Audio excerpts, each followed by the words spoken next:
This is the Bible Forum. It is Sunday night. We're here every Sunday night from 8 to 10 p.m. Eastern, and we're here for you. I want to talk to you tonight about the genesis of the contemporary church movement.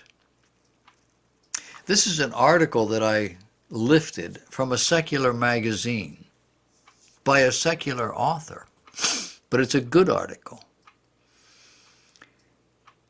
The woman's name is Khalifa Saneh.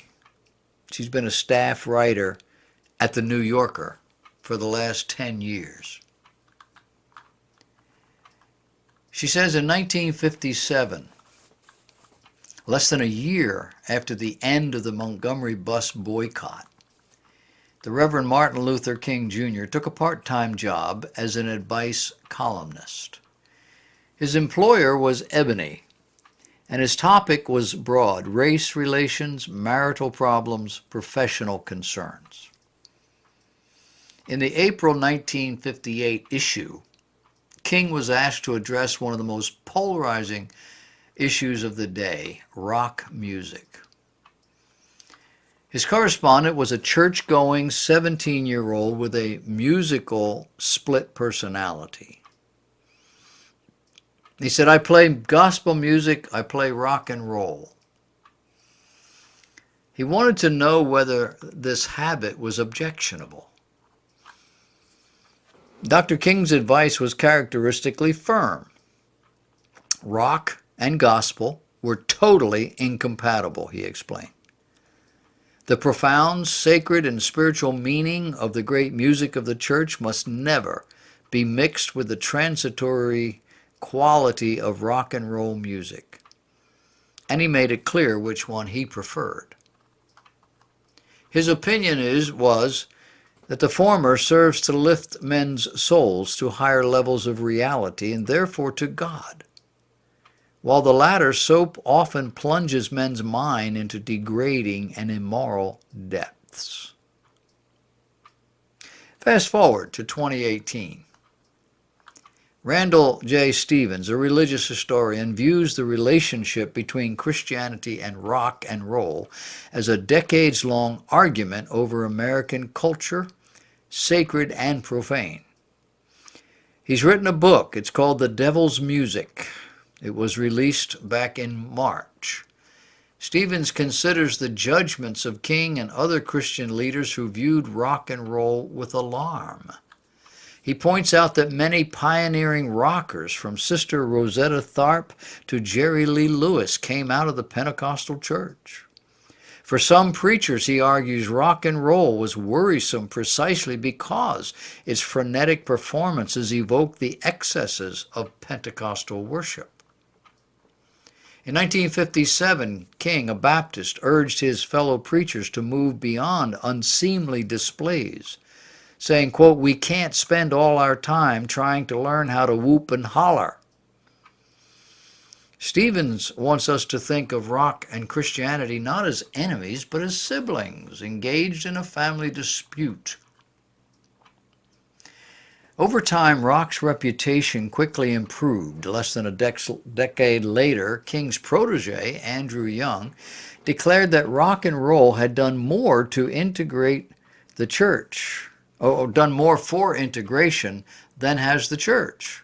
By the end of the 60s, a small but growing number of believers were helping to invent a style that King might have viewed as a contradiction in terms, something called Christian rock, a style which became a recognizable genre, and in the decades that followed, a thriving industry. Even while plenty of religious leaders held fast to King's belief in the separation of church and rock, in the 80s, as Christian rock bands like Stryper were filling up arenas, Jimmy Swaggart, televangelist, published a book called Religious Rock and Roll, A Wolf in Sheep's Clothing. Swaggart was a musician. And for secular audiences, Christian rock became an easy punchline. In a 1998 episode of Seinfeld, Elaine borrowed her boyfriend's car and made a horrifying discovery. All the presets on his radio were Christian rock stations. The studio audience laughed, and Jerry squinted his disapproval, but George didn't see what the problem was. He said, I like Christian rock. It's very positive. It's not like those real musicians who think they're so cool and hip. A few years later, on a show called King of the Hill, Hank Hill, the crusty Texan paterfamilias, confronted a guitar-wielding pastor and delivered an unsparing judgment. He said, you're not making Christianity better, you're just making rock and roll worse. Decades of mockery has proven that Christian rock is remarkably durable, creating a lucrative and sometimes lively cultural ecosystem which generations of musicians have been happy or happy enough to call home. Recently, Dennis Quaid co-starred in a feature film called I Can Only Imagine, which tells the story of how Bart Millard came to write the ballad of the same name, one of the most beloved Christian rock songs of all time. Have you ever heard this song? Have you ever heard of Bart Millard? I Can Only Imagine, which came out in March of this year, has already grossed $83 million. Many historians trace the birth of Christian rock to the release in 1969 of Upon This Rock. It was an inventive concept album by turns fierce and sweet that was the work of a stubborn visionary named Larry Norman. Larry Norman is the founding father of Christian rock. Larry Norman is credited with founding Christian rock. Norman died in relative obscurity in 2008, often viewed as a tragic figure, a gifted and quirky musician who inspired a generation while alienating his peers and at times his fans. In Why Should the Devil Have All the Good Music, the first biography of Norman, Gregory Allen Thornberry tells a more triumphant story, portraying Norman as a genius and a prophet, clear-eyed in his criticism of what he sometimes called the apostate church. By the late 60s, when Norman emerged, the rise of rock had already inspired what Tom Wolfe once called one of the most extraordinary religious fevers of all time, the hippie movement, with its eagerness to remake society. Wolfe saw this as a faith-based enterprise, and many of its participants would have agreed that their dominant theology was not atheism, but mysticism in its many forms. Think Lonnie Frisbee. Go back and check my videos. I know one of them's got to be titled that. In 1967, one popular evangelist warned young Christians to shun the gospel of LSD. A small band of enterprising pastors, many in California, think Calvary Chapel, Lonnie Frisbee, Airport Vineyard in Toronto, sought to convince the hippies that Christianity could be every bit as transformative as its more exotic counterparts. Arthur Blessed, self-proclaimed minister of Sunset Strip, mimicked the conspiratorial patter of an eager drug buddy, saying, if you really want to get turned on, I mean, man, where the trip's heavy, just pray to Jesus. He'll turn you on to the ultimate trip. Blessed and others found surprising success setting up storefront ministries that inspired a nationwide wave of Jesus-fueled coffee shops and Christian group houses, which tended to be communal, but not for obvious reasons, co-ed. This decentralized revival became known as the Jesus movement, its participants as Jesus people, or less delicately, Jesus freaks. As the Jesus movement went from fringe pursuit to a national obsession, Time magazine actually featured a pop art picture of Jesus on its cover in 1971. It spoke of the Jesus Revolution. And the next year, hundreds of thousands of young people gathered in Dallas for Explo 72, a week-long revival that was widely described as the Christian Woodstock. In retrospect, the event marked the moment when the Jesus freaks began to shed their freakiness. Norman was one of the headliners, but so was Billy Graham. President Nixon was eager to attend, but organizers, after some discussion, declined to invite him. The best-known Larry Norman song is probably "I Wish We'd All Been Ready." And like many rock stars of his generation, Norman was proudly anti-establishment. By the 1980s, Norman had grown contemptuous of the Christian music business that had sprung up in his wake. Norman hated the idea that his faith should dictate or limit his subject matter. He once said that because he was a Christian, all of his songs were necessarily Christian songs, no matter what they were about. Most of the Christian rock stars who emerged in the 1970s were less contentious. At Explo 72, Norman shared the bill with a group called Love Song, a breezy band that helped codify the soft sound of early Christian rock. In 1974, an independent Christian label called Maranatha, an enterprise of Calvary Chapel, released an unassuming but astonishingly influential record called simply the Praise Album. It contained 12 gentle, strummy songs with lyrics mostly taken straight from the Bible. This wasn't really a Christian rock album at all. It was a modern hymnal. And in many churches, songs like these helped make traditional hymnals obsolete. Calvary helped nurture a number of Christian singers, including Marcia Stevens, who wrote "For Those Tears I Died," a folk song that became a contemporary Christian favorite.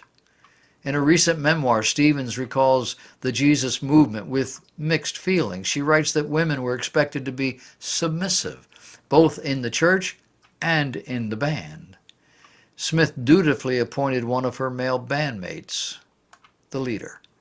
Stevens said that her relationship with Calvary disintegrated after she told Pastor Smith she was gay. The streetwise aesthetics of the Jesus movement had always been joined to a firm belief in biblical inerrancy. But as the movement grew more organized and more church-oriented, pastors figured out that they could attract young people with services that were theologically strict but culturally contemporary. Anti-sexual revolution, pro-denim. This is more or less the ethos of the modern megachurch. As the church movement became part of the evangelical mainstream, its soundtrack mellowed further. In 1979, Christian stations began playing "My Father's Eyes," a pious ode to good behavior by a precocious teenager named Amy Grant. Grant evolved into the first purposely Christian pop star, as well as a stylish, subtle singer-songwriter. One of her best songs, 1974, evoked the excitement of her high school conversion. "We were young and none of us knew quite what to say, but the feeling moved among us in a silence anyway." In 91, Grant released "Heart in Motion," which sold millions, making it the most popular Christian pop album of all time, if that is you consider it a Christian album at all. It gave the world "Baby Baby," a light-hearted and wholly secular love song, which took Grant to the top of the pop chart, forcing some listeners to ask a complicated question: just what counts as Christian music? In the 80s, many Christian rock bands embraced snarling guitars, which were harder to interpret. Tim LaHaye, who turned prophecies of the rapture into a series of left-behind movies and books, warned in 1982 that the sound and beat of rock could arouse fleshly lusts. Christian rockers sometimes defended themselves by asking critics to focus on the lyrics, not the music. Stryper was a hair metal band not known for its light touch. Members tossed pocket-sized Bibles into the crowd during concerts, the Christian version of heavy metal. In 1986, Stryper released an album called To Hell with the Devil, which became the first Christian rock album to go platinum. It is the words that make a song sacred, declared the megachurch pastor Rick Warren. There are no spiritual tunes. One result was the rise of a Christian sound-alike song, which sanctified the latest secular styles by adding religious lyrics. The song Jesus Freak, for example, was a big hit in '95 for a singing and rapping trio called DC Talk. In an interview from that time, one of the members, Toby Mac, explained the group's strategy. He said Nirvana had a big influence on this generation musically, but lyrically it definitely rubs me the wrong way. I think people are ready for something that's a little bit more hopeful. In the margins, some Christian bands found the obsession with lyrics gave them freedom. They could make pretty much whatever noise they wanted as long as the words were sufficiently joyful. Groups emerged with names like the Altar Boys, Vengeance Rising, releasing music that can only be described as gut level. The Altar Boys released a thrash metal album called Human Sacrifice. A group called Zao released a series of brutal and mysterious albums that evoked the torment of hell on earth. And after all this came punk and alternative bands. The most popular was Under Oath, a screaming emo band, which found a place on MTV and helped lead a growing Christian contingent at Warped Tour, a traveling punk festival. A greater problem has been that Thornberry in his Norman biography mischievously calls religious economic socialism. He writes that over the years, Christian rock has been generously subsidized, not just by the church organization, but also by parents willing to buy whatever albums and concert tickets might inspire their children to keep the faith. What about today? Well, today we don't know our history. We no longer have a biblical foundation. And on billboards, list half of the 20 most popular rock songs of 2017 were bands whose members have espoused the Christian faith. Two of the country's top rock acts, The Killers and Imagine Dragons, are led by Mormons. What's the message? The message here is that truth and faith no longer matter. It's all about the way it makes me feel. The rock music that was brought into the church fed the charismatic movement. And now we have huge churches. I mentioned one earlier with 34,000 people. The Joel Osteen with 30-some thousand. There's a lot of these big churches out there, and there's a lot of smaller churches out there that are attracting people through the music. And it's not godly music always. They have changed the definition of the word worship to mean when we stand and sing these choruses, whatever they may be. We have changed all of the definitions. Just today, or was it yesterday, I saw online a picture. Actually, it was a short movie of a church. So they called it a church. And the picture was of the platform. You could see people in the audience standing and waving. And there was a standing choir. And one guy was just running all over the place and singing. They were all singing. But as they were doing that, and it was lighting like if you were in a movie theater someplace, there was a scantily clad woman. And I'm talking with a skin-tight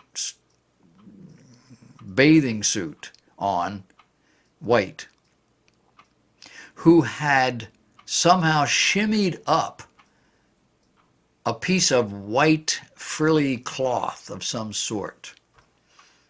She was 2/3 of the way up, about 10, 12 feet off the ground, off the stage, and she had wrapped her legs around this thing in such a way that she could then lie back with her head pointed down on the stage. And then she would pull herself back up and she would do some other things, and then she would lounge back again. Did I tell you she had a bathing suit on? It was church. You wonder how we got here. Incrementally. And the music brought us here. And not by Christians, only by people who thought they were. Some of the names I mentioned, popular musicians in the 70s and 80s, ended up getting divorces because they were having sexual intercourse with someone not their mate. Not one, bunches of these people. Others were drinking. We got them right now, tattooed from one end to the other at the bar with their pastor. Pictures in a magazine for the world to see. Not a problem. That's the church today. Be careful. There's nothing church about it.